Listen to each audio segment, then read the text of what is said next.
So last Sunday we started into a new series about the book of Revelation. And I told you last week that one of the problems that we have when it comes to the book of Revelation is that we tend to treat this book the same way that the people at Hasbro treated the game Mousetrap. Now, one of the things that you get to do when you're playing the game of Mousetrap is you get to try to catch other people's mice as they are moving them around the game board. But the folks over at Hasbro made that way more complicated than it had to be. If you're going to catch a mouse in the game of Mousetrap, you've got to use a boot, a couple of buckets, a broom, a bathtub, and a whole bunch of other stuff. When all you really need if you want to catch that mouse in the game is the net that drops on top of the mouse. Well, like I said, we've done the same thing for a lot of us. We do a lot of the same thing when it comes to the book of Revelation. We make the book of Revelation way more complicated than it has to be. We really do. We make the book of Revelation way more complicated than it has to be. So, throughout the sermon series that we're working our way through right now, what we're trying to do is we're trying to simplify what this book is really all about. And to do that, we have to move past all the signs and the symbols inside of this book that make it so confusing and complicated so that we can get to the heart of what the book of Revelation is really about.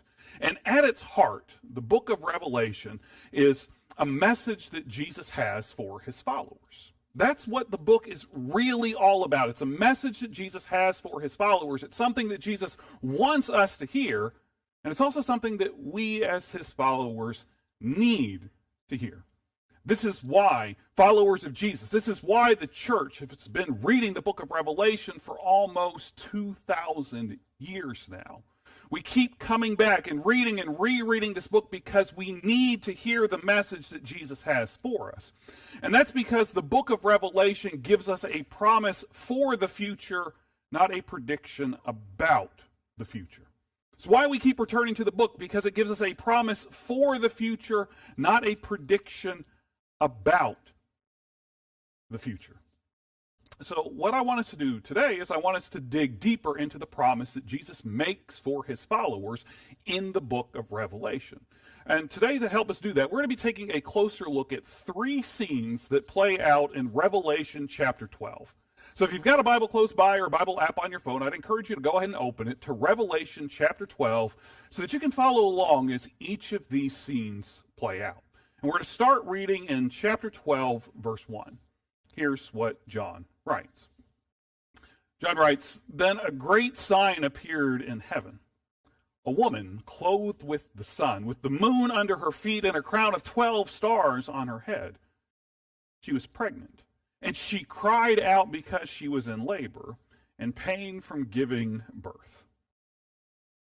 Now, I want to stop right here for just a second because I want to make sure that we all understand what's happening inside of these two verses. And just like John does in the rest of the book of Revelation, inside of these two verses, what John is trying to do is trying to convey the message that Jesus wants us to hear. But he's doing that using symbolic language. And we talked about why John uses some of this symbolic language last week. Part of the reason why John uses symbolic language is because he's in prison, and the only way that his letters that this book is ever going to make it away from that prison is if he disguises, if he uses symbolic language that the guards can't easily decipher. But the other reason why he uses this symbolic language is because he's drawing on symbols that everyone who would have first heard or read the book of Revelation would have understood. Every symbol that John uses, every sign that he uses throughout the entire book of Revelation is drawing on imagery that the first people who heard or read this book would have understood. So they would have understood the message that he had. And that's what we use symbolic language to do. Symbolic language gives us a good way of being able to convey some pretty deep and complex messages in a relatively simple form. And we talked about this last week when I showed you this image here. It's the image of the American flag. The American flag is a symbol for our nation, and there is a lot of complex meaning that is embedded into the American flag. Every part of the flag represents something about our nation.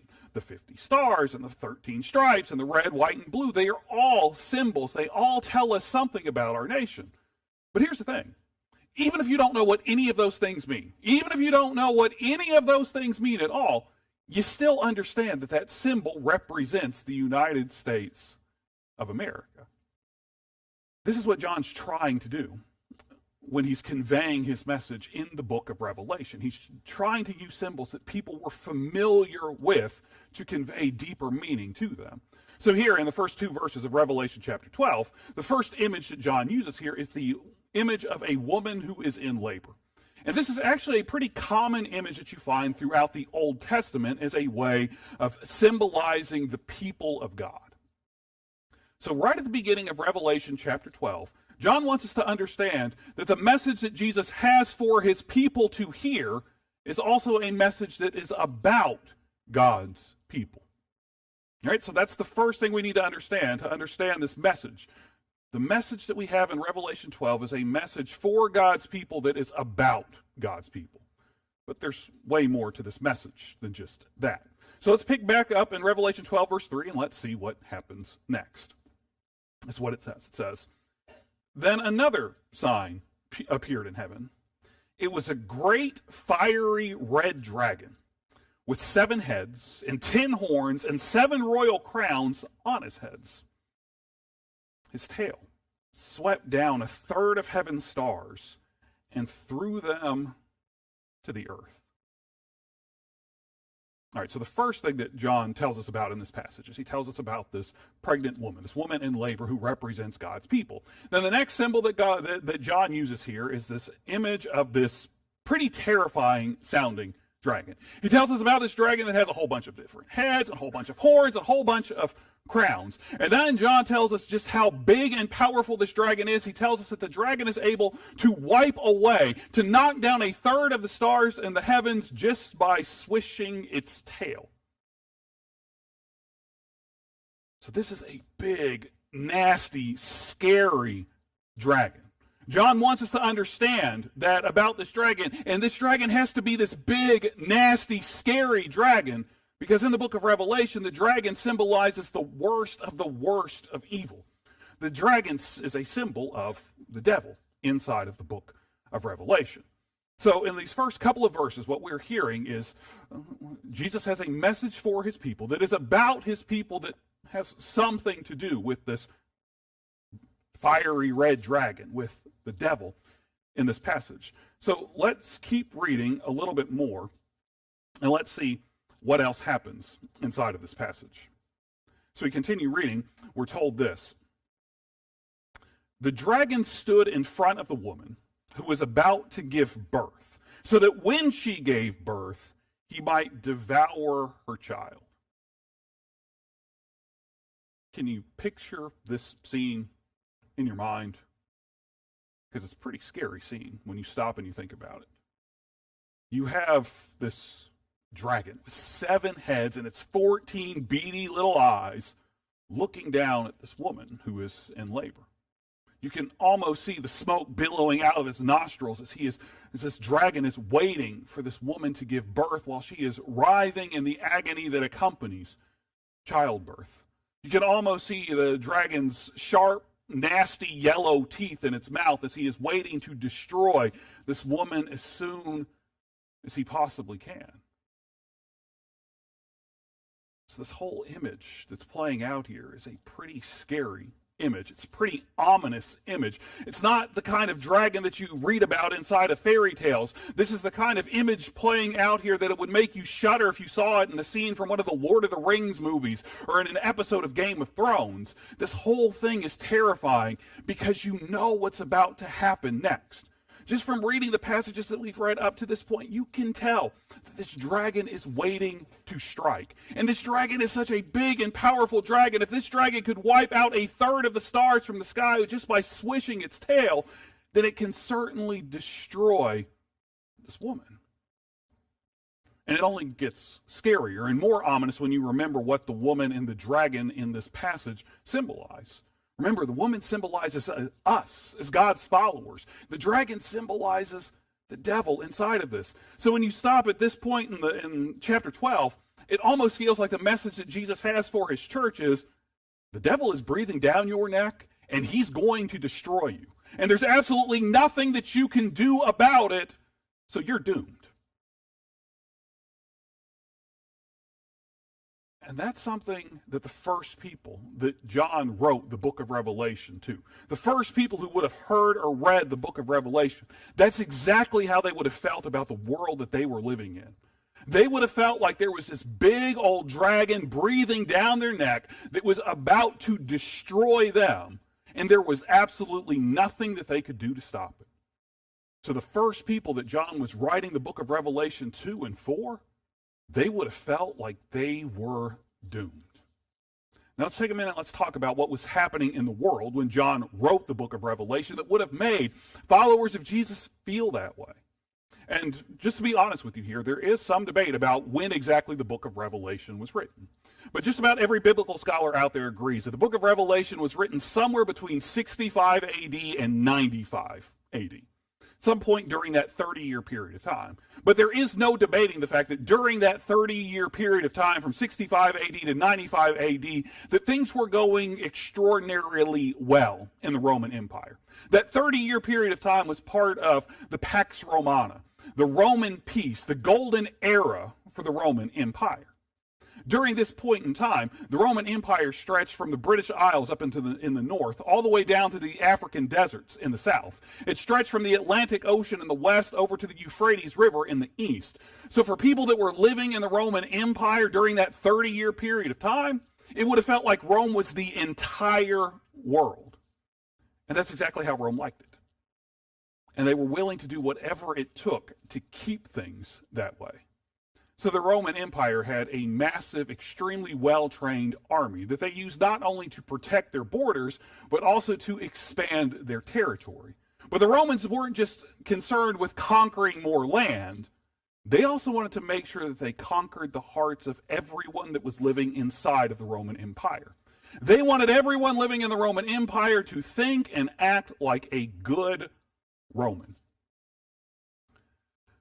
The problem with that is that the Roman Empire had some pretty messed up ideas. And one of the worst ideas that they had is that the Roman Empire believed that their emperors were gods. And since the emperors believed that they were gods, they wanted to be treated like gods. The Roman emperors wanted to be revered like gods. They wanted to be honored like gods. They wanted to be worshipped like they were gods. Well, as you can probably figure out, that whole idea doesn't jive real well with Christianity, because our faith says that there is one God and only one God. So Christians living during this period of time, they were kind of stuck between a rock and a hard place. If they gave in, if they worshipped the emperor of Rome just so they could get along, they'd given up on their faith. But if they refused to worship the emperor of Rome, then the empire would turn against them. So the Christians that were living during this period of time faced real persecution. Not the kind of persecution that we usually think we experience in America today, where somebody might say something bad about us just because we follow Jesus. No, Christians that were living during this period of time, they were being kicked out of their land. They were being exiled from their home. Everything they owned was being confiscated, and they were routinely being executed because they refused to worship the Roman emperor. This is what's happening in the world when John writes the book of Revelation. So when John talks about this dragon that's breathing down the neck of this woman in the story, getting ready to destroy her, that's exactly how the first people who read this would have felt. They would have recognized the symbol instantly, because that's what was happening in their lives at that point in time. They felt like the empire was out to destroy them, and there was nothing they could do to stop it. But let's just be honest here. You don't have to have an emperor or an empire threatening to execute you to feel like there's a dragon breathing down your neck.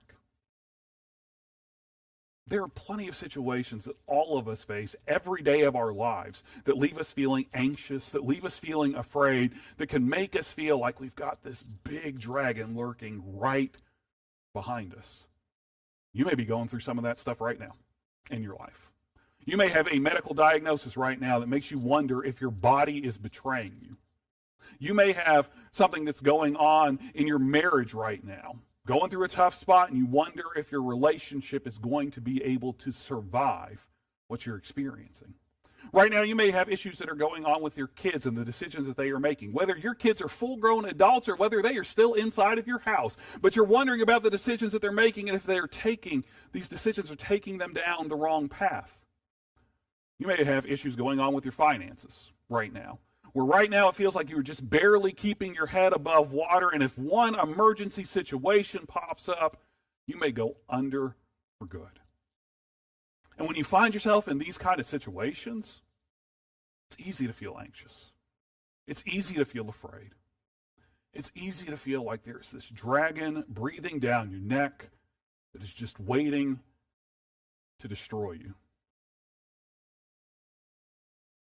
So even though John wrote the book of Revelation over 1900 years ago, even though Jesus gave this revelation to John because Jesus wanted his followers to hear this message 1900 years ago, this is still a message that we need to hear today. Because we all find ourselves in situations sometimes where we're anxious, where we're afraid, where we feel that dragon breathing down our neck. So let's keep reading in Revelation chapter 12 and see what else John has to tell us. Let's hear more of Jesus' message for us. Picking back up in verse 5, this is what John writes. John writes, she, that's the woman we were talking about, gave birth to a son, a male child who is to rule all the nations with an iron rod. Her child was snatched up. This is the moment that the dragon has been waiting for in the story. That's what it feels like. It feels like this is the moment that the dragon has been waiting for. He's been waiting for this baby to be born so that he can destroy this woman, so that he can destroy this child, so that he can destroy our faith once and for all. So this is the point in the story where just about all of us should want to cover up our eyes because we don't want to see the carnage that's about to happen, but it's also the part in the story where we all kind of peek out a little bit because we do want to know what happens next. So let's keep reading and let's see what happens next. Here's what happens. John tells us her child was snatched up to God and his throne. Then the woman fled into the desert where God has prepared a place for her. There she will be taken care of for 1,260 days. Wait a minute. That wasn't what was supposed to happen when we were reading the story, right? I mean, we reached the point in the story where it sounded like that dragon was about to get exactly what that dragon wanted. We'd reached that point in the story where the dragon had been breathing down the neck of this woman for so long, but we finally reached that moment where the dragon was going to destroy the woman, destroy her child, destroy our faith, and get exactly what the dragon wanted. But that's not what happened. What happened here is the dragon lost. Even though it seemed impossible, even though it seemed like everything was going against the early church, even though there seemed to be no way out of this situation, the dragon lost. And yes, in the side of the story, the dragon's not the one that snatches up the baby. It's God who comes in and rescues the baby from the dragon. And then this woman is quickly whisked away into a place that God has prepared for her in the desert.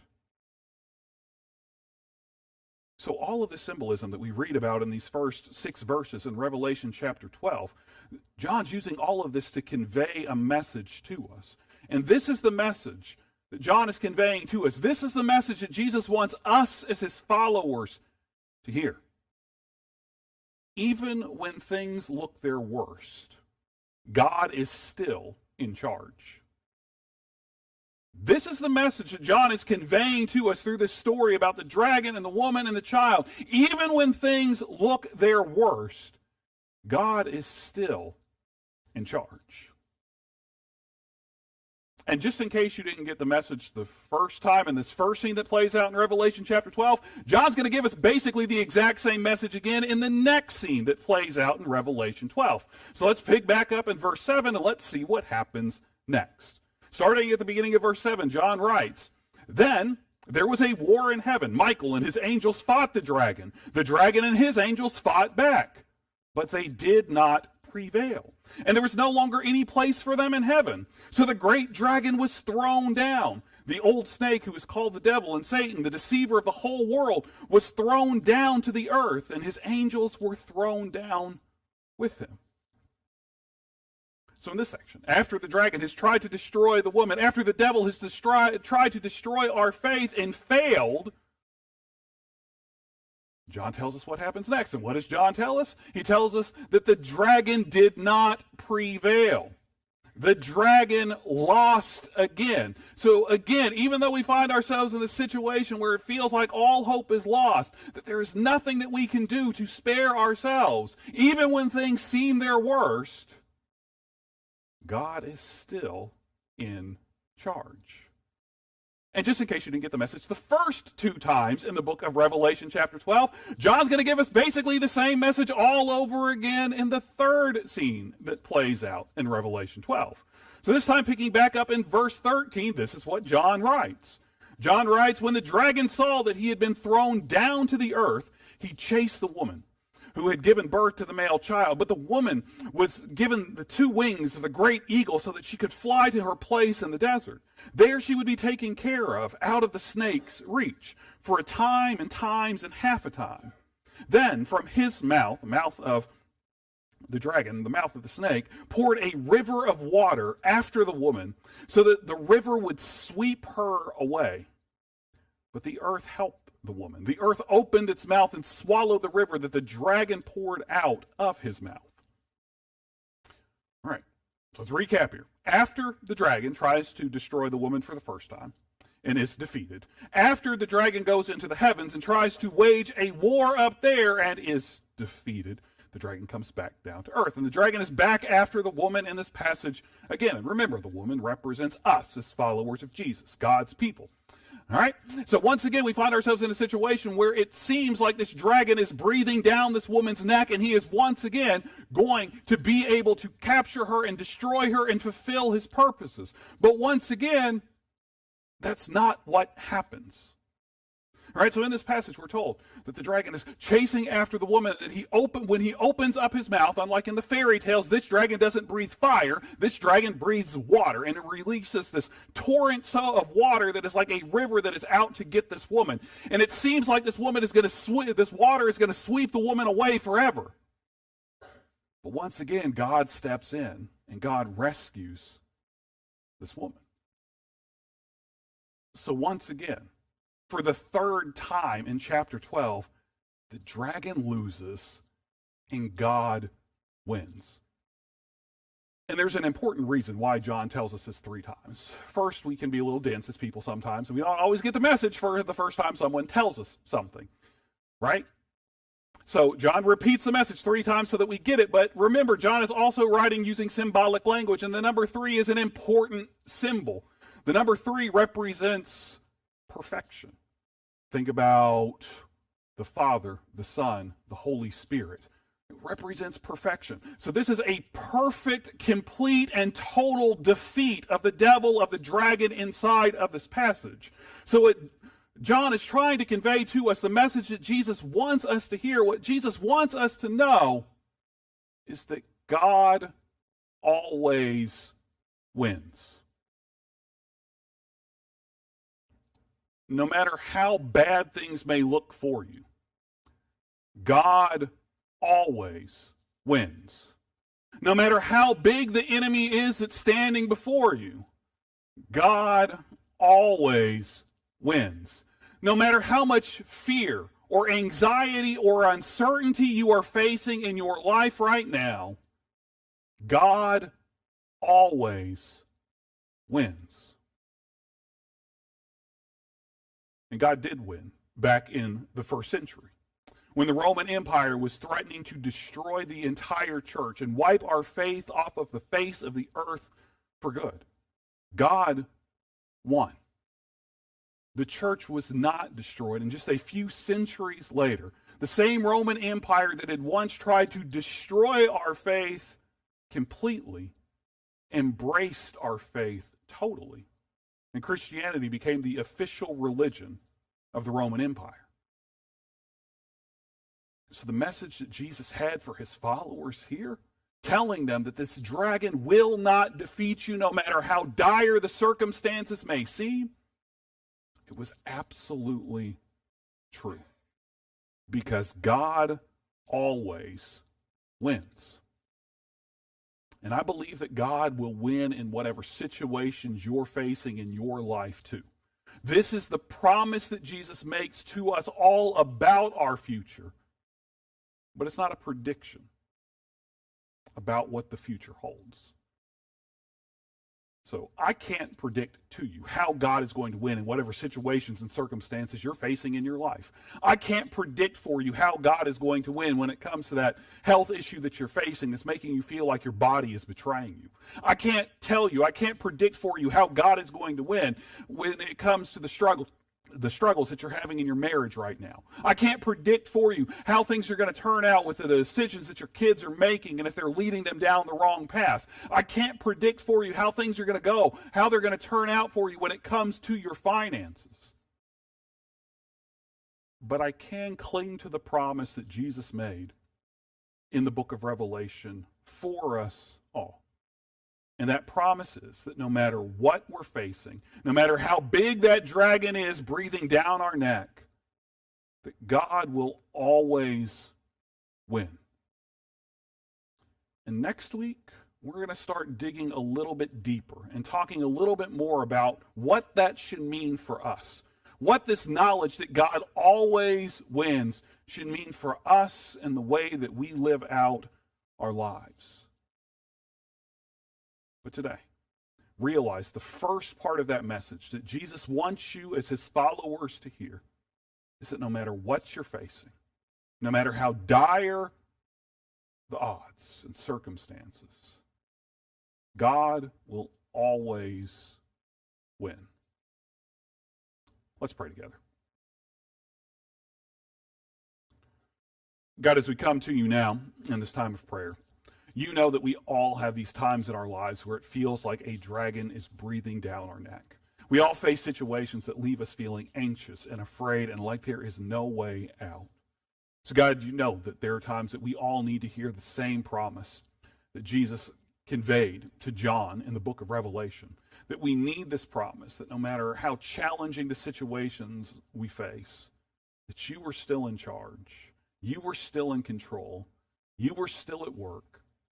And you will ultimately win. That's the promise that you make for us. But God, even though this is a promise you make for us, you also know that all of us want to know exactly what that looks like in the future. When we face these times that make us feel anxious or afraid, like there's no way out, we want to know how the situation is going to resolve itself. We want to see what the future holds. But God, you don't give us predictions about what the future holds. Instead, you simply promise that no matter what we face, you're going to be with us. You're going to help us through. And that ultimately, you are the one that wins. So help us trust in you, God. When we face those times where it feels like that dragon is breathing down our neck, let us trust you. Instead of giving in to the fear and the anxiety and the uncertainty, let us cling to the hope that no matter what we're going through, you're there beside us and you're going to help us make it through. We pray all this in Jesus' name. Amen.